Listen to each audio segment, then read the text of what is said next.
Good day! Paano ba malalaman ang oras dito sa Japan? Parts of the time or telling time?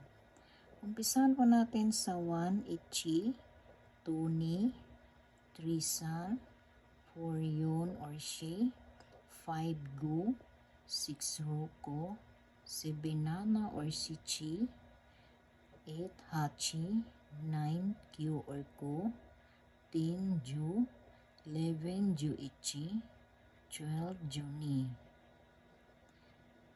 Pag ginamit ang alas 4, alas 7, alas 9, bakit itong tatlong number na ito ay nagkakaiba sa ibang numbers?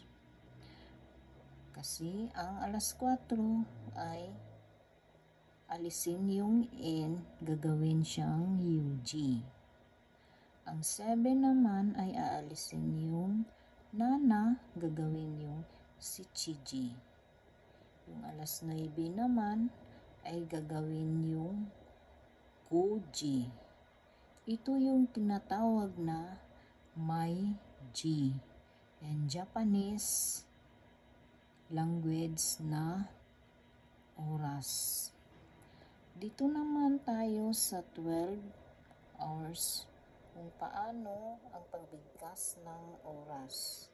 Sa 1, Ichiji, 2, Niji, 3, Sanji, 4, Yongji, 5, Guji, 6, Rokoji, 7, Shichiji, 8, Hachiji, 9, Koji, 10, Juji, 11, Juji Ichiji, 12, Juji Niji.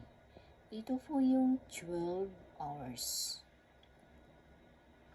At dito naman tayo sa military time or 24 hours.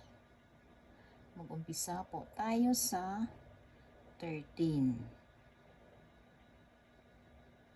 Ang 13 is Jusanji, 14 Juyunji, 15 Juguji, 16 Jurokuji, 17 Jushichiji, 18 Juhachiji, 19 Jukoji, 20 Nijuji, 21 Nijuichiji, 22 Nijuniji, 23 Nijusanji, 24 Nijuyunji.